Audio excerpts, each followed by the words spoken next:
El gobierno tiene que intervenir los precios de la luz y del alquiler. La gasolina está muy cara. En el supermercado también lo notamos. Empezamos a convivir con la inflación disparada. Pero, ¿sabemos qué es la inflación? Hoy en Un Tema al Día, ¿qué es la inflación? Guía básica para lo que viene. Un Tema al Día, con Juan Luis Sánchez, el podcast de eldiario.es. Una cosa antes de empezar. Este podcast cuenta con el apoyo de Podimo. Gracias a los suscriptores de Podimo puedes disfrutar de este programa de manera gratuita. Lo primero a recordar el dato del IPC de marzo, dato adelantado de los precios que se dispararon hasta el 9,8%, la tasa más alta en casi 40 años. Precios desbordados por la electricidad, los carburantes y los alimentos. Los periodistas no dejamos de hablar del tema. La inflación se ha disparado. La tenemos en el 9,8%, no estaba tan alta desde 1985. Es así, los precios siguen disparados y puede que sigan subiendo todavía más. La inflación se sitúa ya en el 9,8%, es la tasa más alta en casi 40 años. El IPC se dispara en marzo alcanzando el 9,8, más de 2 puntos que el mes pasado, y en la calle se nota. A veces, a los medios de comunicación, nos pasa que damos por hecho que todo el mundo controla al 100% los términos económicos de los que hablamos todo el rato. Y a veces también pasa que la gente ve las noticias creyendo que sabe lo que significan los términos que está escuchando. Y así la cosa, entre sobreentendidos, se va enmarañando. Y acaba siendo complicado sacar conclusiones rigurosas sobre quiénes son los responsables de un problema o cuáles son las soluciones. Así que hoy vamos a lo básico, sin complejos, sin hacer como que sabemos. ¿Qué es exactamente eso de la inflación? ¿Cómo me afecta? ¿Qué problemas puede provocar? Nos va a ayudar el economista Alejandro Inurrieta, que podéis leer a menudo en eldiario.es. Hola, Alejandro. ¿Qué tal? Hola. Pues a lo básico, ¿qué es la inflación? La inflación es un proceso de alza en el tiempo, eso es importante recalcarlo, de los precios de una cesta en la que todos incurrimos y en la que gastamos nuestro salario mensualmente.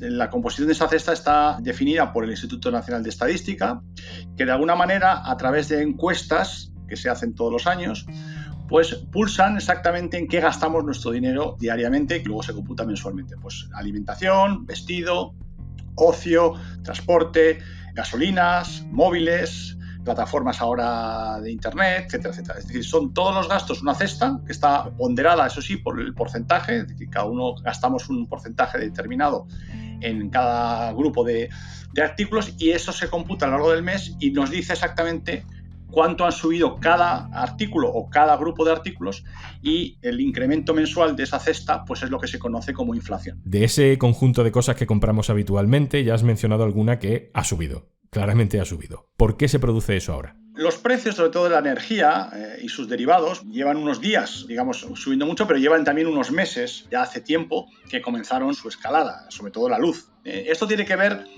con causas que no podemos influir, ni España, ni prácticamente ningún país, salvo que sean productores de petróleo. Ahora es verdad que está la guerra de Ucrania, pero también es verdad que llevaban ya subiendo desde hacía bastante tiempo, y eso normalmente se produce por especulación. Gran parte de los artículos que nosotros consumimos, sobre todo productos agrícolas y productos derivados del petróleo o energéticos, ahora mismo sus precios internacionales se determinan en mercados financieros, es decir, como imaginémonos la bolsa, donde cotizan las empresas. Bueno, pues también cotizan, por ejemplo, materias primas como el trigo, como los fertilizantes, por ejemplo, para el sector agrícola, también el petróleo, también el gas, etc. Por lo tanto, estamos hablando de que es una especulación normalmente alrededor de esos precios, y también es verdad que influyen factores determinantes, como es en el caso de la guerra, pero sobre todo son factores de especulación. Y claro, nosotros, que somos un país donde no podemos influir en los precios internacionales, asumimos esos precios, pero luego tenemos otro problema añadido cuando llega, digamos, la gasolina a España. ¿Cuál es ese problema? Que en España las compañías de petróleo y las compañías eléctricas son un oligopolio. Entre ellas pactan y se ponen de acuerdo para fijar precios determinados al alza, y casi siempre al alza, nunca a la baja. Me decía ayer un compañero del diario.es que la inflación es como el impuesto de los pobres. La inflación no es un impuesto, me lo dice como una metáfora, pero ¿a qué se refiere? Bueno, es un impuesto efectivamente que grava a las rentas más bajas, porque hay una cosa que está bastante estudiada, para que nos entendamos. Cuando uno recibimos el salario mensual, dedicamos un porcentaje X a comprar productos básicos, en esa cesta de la compra que hablábamos antes. Bueno, pues en las rentas más bajas su porcentaje es muy superior a las rentas más altas y por lo tanto, ¿a quién afecta más el incremento de precios de productos básicos? A las rentas más bajas. Contrariamente a lo que estoy comentando, en el caso de la gasolina es al revés. Es decir, por eso es tan regresivo el hecho de que cuando se dice en estos momentos hay que bajar los impuestos de la gasolina para que baje el precio. Bueno, si bajáramos los impuestos y bajara el precio, a quien más beneficiaría, en este caso serían las rentas más altas, que son las que más consumen el vehículo privado, pero globalmente la inflación siempre perjudica más a las rentas más bajas, globalmente, porque son las personas que más usan su renta para pagos de bienes de consumo primarios, alimentación, calefacción, transporte público, etcétera. Yo creo que ante una subida de precios, a lo mejor el primer pensamiento que tenemos es, bueno, si suben los precios, suben los ingresos de las empresas, ¿no? Y si las empresas están ingresando más, pues la solución es fácil, pagarle más a los trabajadores, subir los salarios para que puedan pagar los precios nuevos de las cosas. Claro, esta es una dicotomía que lleva en discusión muchísimos, casi, no diría que siglos, pero muchos años. Efectivamente, la alternativa al incremento de precios, que efectivamente es un incremento de rentas para algunas empresas, no para todas, para algunas, hay que decirlo, que normalmente son empresas grandes, como son las eléctricas, las petroleras, las gasísticas, etc. Dicho esto, lo que está ocurriendo es que los precios están subiendo a un ritmo, pues hoy en torno al 10% casi, y sin embargo los salarios sabemos que se fijan normalmente en convenio. Los que tienen un convenio, los trabajadores que están en un convenio saben que esos convenios, cuando se firman, normalmente hay algunas cláusulas de revisión por el IPC, ¿de acuerdo? Claro, imaginémonos el IPC normal, ¿no? El IPC que estábamos acostumbrados hasta hace unos meses, pues no llegaba al 2%, el 2, el 1, el 1 y pico, incluso ha estado más bajo. Claro, era una cantidad razonable para empresas y para el propio Estado, ¿no? Porque no olvidemos que también están por un lado los funcionarios o los pensionistas, etc. Bueno, claro, si ahora uno dice, oiga, el IPC ha subido el 10%, bien, claro, ¿usted me va a subir el 10%? Obviamente la empresa le va a decir, mire, no puedo, mi economía no, en algunos casos sí le daría, pero en otros casos no. Y por lo tanto ahora se va a plantear una dicotomía y un debate muy encendido, es si esta inflación del 10% es una cosa muy coyuntural, ¿vale? Que van a ser unos pocos meses, o estamos ante una situación en la que podemos estar en inflaciones por encima del 5 a lo largo de, por ejemplo, de todo este año, ¿no? Alejandro, ¿cuánto crees que va a durar esto? Yo ahora mismo soy pesimista. Yo creo que todavía vamos a tener varios meses, y varios meses significa que pueden estar hasta 6 meses, con unas tasas de inflación realmente elevadas. Mi apuesta sería que no menos de 6 meses podemos tener inflaciones pues entre un rango entre el 5 y el 8% de forma gradual, vamos.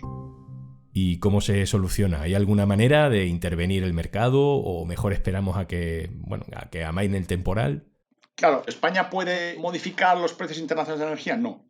¿España puede cambiar el método de cálculo del precio de la energía en España? Sí. Y de hecho, en la última cumbre europea parece que le han dado un poco la vía libre al presidente Sánchez para, junto con Portugal, que modifique unilateralmente durante un tiempo, es verdad, de forma transitoria, los métodos, y por tanto ahora sí que no hay excusa para que, por ejemplo, se ponga un techo al precio del gas.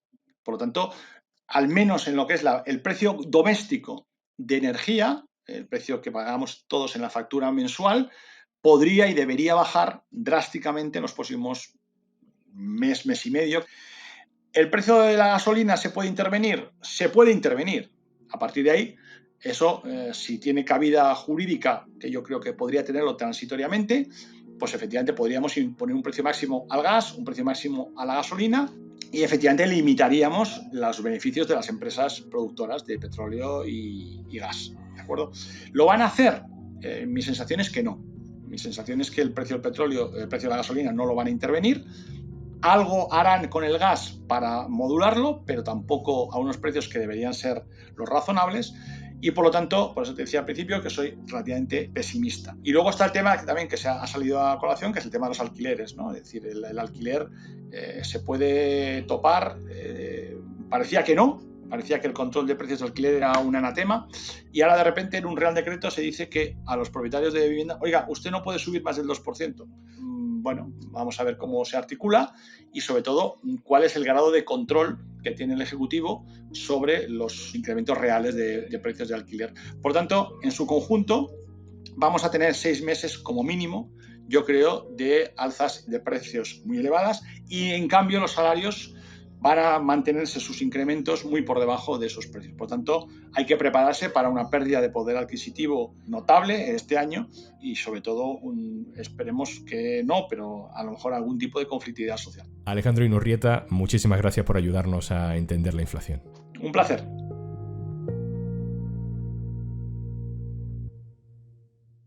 Y antes de marcharnos... Si has escuchado más de un episodio de Un tema al día, esto de los podcasts y las historias en audio va contigo. Si estoy en lo cierto, no esperes más. Suscríbete a Podimo para descubrir más de 3.000 podcasts y miles de audiolibros en español. Entra en podimo.es/aldía y consigues 60 días de prueba gratuita en Podimo. Sin interrupciones ni anuncios. Sin compromiso. Puedes cancelar cuando quieras. Esto es Un tema al día, el podcast del diario.es. Puedes suscribirte también a nuestro boletín. Tienes el enlace para hacerlo en la descripción de este episodio. Este podcast lo producen Carmen Ibáñez y Zaskun Pérez. El montaje es de Pedro Godoy. Yo soy Juan Luis Sánchez. Mañana, otro tema.